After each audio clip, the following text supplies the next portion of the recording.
All right, so where do the Trump tariffs stand as of now? There are two parts to this conversation that I'm going to have with Mr. Stephen Vaughn. He's a former United States Trade Representative when Mr. Trump was president in his first term. Thank you very much, Mr. Vaughn. The first part of it is a domestic question, and that is that U.S. courts, first, district court, and now a federal court, an appeals court, has struck down the ability, the powers of the U.S. president to impose these tariffs as per these economic emergency powers of a 1970s act. Now the matter is pending before the Supreme Court. The courts are not taking a very particularly kind view of the imposition of these tariffs, or whether or not the president even has the legal powers to impose them in the first place. Yeah, so you have it exactly right. There's a three-level process in the United States. The first level was the U.S. Court of International Trade. They ruled against the tariffs. Recently, we heard from the U.S. Court of Appeals for the Federal Circuit. They ruled, but it was a 7-4 vote. It was regarded as a very divided court over here. So I think the administration has now, the Supreme Court has agreed that they're going to take the case. The administration is going to make its argument to the Supreme Court. And I definitely think that there are people in the administration who think they have a good chance of prevailing on that appeal.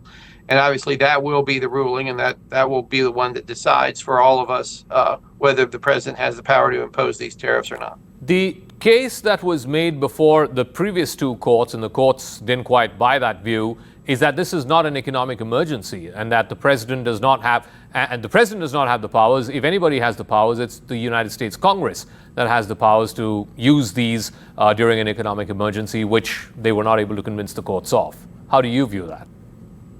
Well, the Congress passed a statute, the International Economic Emergency Powers Act of 1977. That statute says that if there is an economic emergency, then the president can regulate imports. Now, the court below divided over what the power to regulate imports means. Some judges thought it included the power to impose tariffs. Other judges thought it didn't include the power to use tariffs.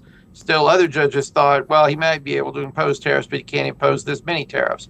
So those are kind of basically the three positions. And I think the administration is going to argue that if the statute gives him the power to regulate imports, presumably he could block imports, he could stop imports, then he should be able to charge a fee for imports.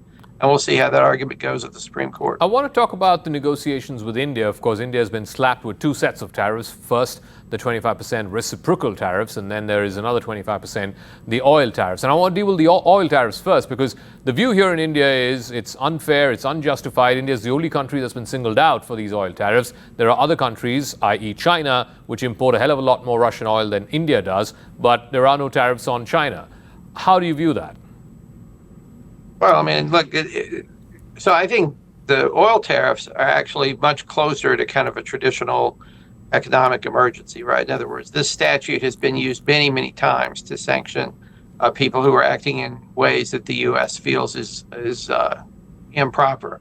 I think the president, is putting a lot of pressure on a lot of countries to back off. I mean, we've already hit China with many, many, many tariffs.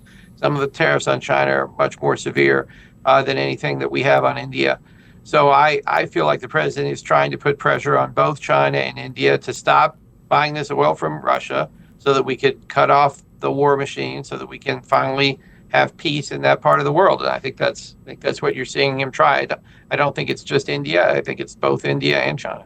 But Mr. Vaughn, China's got a reprieve in these tariffs for the next 3 months. India has no reprieve. On the contrary, India's been slapped with the highest tariff in the world, along with Brazil at 50%. So, which is why many here in India are saying this has nothing to do with economics. This is political. Well, first of all, the use of the tariffs is going to be both economic and political. I think the president's been pretty clear about that. Second of all, China has faced tariffs, significant tariffs from the United States for going all the way back to 2018. And right now, they have the tariffs from the first Trump administration. They have tariffs based on the fentanyl problem. They have tariffs based on reciprocal tariffs. So you have, electric vehicles from, China, for example, face 100% tariffs in the United States. So there are very, very severe tariffs on China from the U.S. So the notion that the Americans are being soft on China, that's just not accurate. Just tell me, how do you think the tariff story with India is going to play out? Because we saw a period of hostility, I would say, over the last few weeks. And then suddenly in the last week or so, we are seeing conciliatory voices from the president himself and the prime minister here sort of responding to that conciliatory voice. What's the way out? How can the president walk back, certainly from the secondary tariffs that he's imposed on India? I think these two leaders have always had a very good personal relationship. I think the president has always had a very positive and generally favorable opinion of the prime minister. I think everybody understands the prime minister is an extraordinarily talented and tough person to deal with and negotiate with. So it was always going to be the case that it was going to be a difficult and challenging negotiation between these two men. But I think they have a good relationship. I think the two countries have a good relationship. I do think it was important to show everybody that August the 1st deadline, the Europeans met the deadline, Japan met the deadline, Korea met the deadline. I think people needed to understand that was real. And I certainly think that, people in India need to understand how agitated America is about the situation between Russia and Ukraine. So I think the president has laid down those markers, and it sounds like negotiations are now underway. And obviously, we all hope those negotiations are successful. And I want to get a final word. Just in terms of how much impact this is going to have domestically in the U.S., already we're seeing the jobs number for August significantly lower than it was a year ago. In fact, over 100,000 lower than what it was a year ago, the non-farms jobs. It's beginning to show. It's beginning to show. And I guess it's going to get worse as we head out to the Christmas season, which is the biggest shopping season in the U.S. calendar. Yeah, I think, though, I would not encourage people to sort of assume that that's the lesson that the Americans are going to draw. The administration believes and has argued very strongly that to the extent there's any issue with the U.S. economy, the issue is that the interest rates are too high.